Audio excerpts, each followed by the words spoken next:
अस्सलाम वालेकुम। सवाल आज का ये है कि अगर ख़ावंद अपनी बीवी को तलाक देने का नोटिस उसकी यानी कि बीवी की यूनियन कौंसिल के चेयरमैन को ना भेजे, तो क्या ये कोई जुर्म है? तो जवाब इसका ये है कि जी, बिल्कुल ये जुर्म है। मुस्लिम फैमिली लॉज़ ऑर्डिनेंस 1961 का जो सेक्शन 7 है, उसकी जो क्लॉज़ 2 है, वो प्यूनिटिव क्लॉज़ है। यानी दूसरे लफ्ज़ों में वो सज़ा देने वाली क्लॉज़ है कि अगर दफ़ा 7 की क्लॉज़ 1 के तहत ख़ावंद अपनी बीवी को तलाक देता है, तो वो उस तलाक नामे की एक कॉपी, उसकी एक इत्तला बीवी की यूनियन कौंसिल के चेयरमैन को भेजेगा और उसकी एक तलाक की एक कॉपी अपनी बीवी को भी देगा। और अगर वो इस तरह नहीं करता, यानी तलाकनामे की तहरीरी तलाकनामे की कॉपी अगर वो उसको नहीं पहुंचाता चेयरमैन यूनियन काउंसिल को, तो दफ़ा 7 ही की झैली दफ़ा जो 2 है, यानी क्लॉज 2 है, उसके तहत उसको 1 साल की सज़ा हो सकती है और जुर्माना भी साथ हो सकता है, और दोनों सज़ाएं इकट्ठी भी हो सकती हैं, यानी कि 1 साल की सज़ा और साथ में जुर्माना, ये दोनों सज़ाएं हो सकती हैं ऐसे खामद को जो तलाक का तहरीरी नोटिस की कॉपी हम अपनी बेगम को ना दे और ना ही वो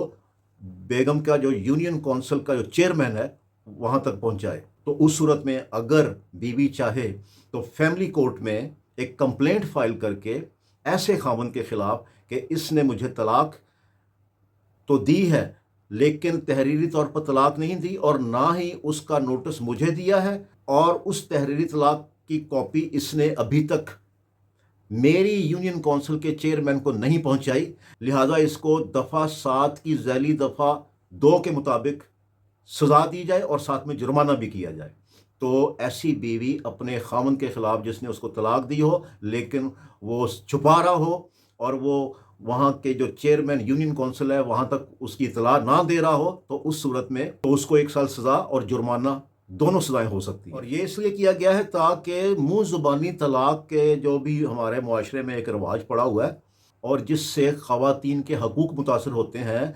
और औलाद की जो भी विरासत है या जो उनकी आइडेंटिफिकेशन है वो डिस्टर्ब हो जाती है। तो इन सब खराफात से बचने के लिए ज़रूरी है कि खामद अपनी बीवी को तहरीरी तौर पर तलाक देगा और उसकी यूनियन काउंसिल के चेयरमैन को उसकी इतला भी देगा, नोटिस पहुंचाएगा वहां तक कि मैंने अपनी बीवी को तलाक दे दिया। अगर वो ये नहीं करेगा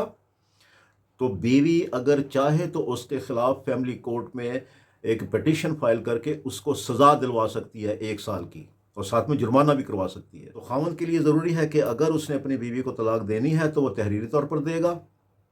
उसकी एक कॉपी अपनी बेगम को पहुंचाएगा और उसकी इतला बीवी की रिहाइश की जो यूनियन काउंसिल है उसके चेयरमैन को देगा। ये ज़रूरी है। और अगर नहीं देगा तो फिर वो बीवी के रहमो करम पर होगा। बीवी चाहे तो उसके खिलाफ कंप्लेंट फाइल करके उसको जेल भिजवा सकती है। तो इसलिए तहरीरी तलाक बहुत ज़रूरी है। उम्मीद है आपको समझ आ गई होगी कि अगर तहरीरी तौर पर तलाक ना दें और उसकी इतला बीवी की रिहाइश की जो यूनियन काउंसिल है उसके चेयरमैन को ना दें, तो चेयरमैन खुद या बीवी दोनों में से कोई भी फैमिली कोर्ट में कंप्लेंट फाइल करके ऐसे खामंद को सज़ा दिलवा सकते हैं। मेरा नाम है Agha Zafar advocate, I am from Lahore. अगर आपको किसी फैमिली केस के सिलसिले में या सिविल केस के सिलसिले में या क्रिमिनल केस के सिलसिले में किसी मशवरा की ज़रूरत हो तो आप मेरे ऊपर दिए गए नंबर पर मुझसे रब्ता कर सकते हैं। अस्सलाम वालेकुम।